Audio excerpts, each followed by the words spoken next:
Banyak orang buat macam ni. Dia orang masukkan macam ni, dia masukkan macam ni, lepas tu dia orang pusing macam ni. Bukan macam tu tau.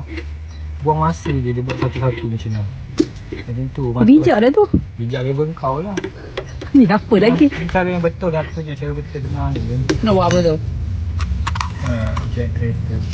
Ha? Yang aku tunjuk kau. Kau memang tak tahu tu pun. Okey.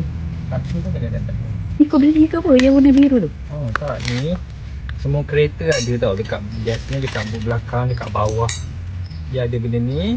Jet kereta dengan besi dua ni. Besi tu macam ni. Besi ni ada dua function. Satu untuk buka net dekat tayar. Satu lagi untuk ni, naikkan jet. Naik kereta macam ni. Ni naikkan sikit. Ha? Tak jet kat sini. Ada payahlah pula. Pergilah atas kedai. Kau tu kena hantar kedai. Kacau. Hantar kau pergi kedai.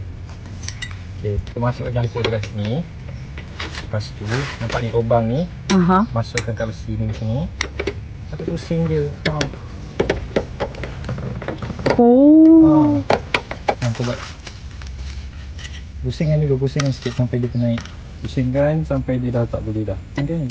Kerja satu kan belajar tank mana belajar ni? Tu statik, macam tu. Statik, Gila kuat gila. Kalau nak senang kan pakai tangan jajak sini. Okay. Sini kan lagi senang kan? Uh-uh. Kalau pakai tangan lagi senang. Saya kena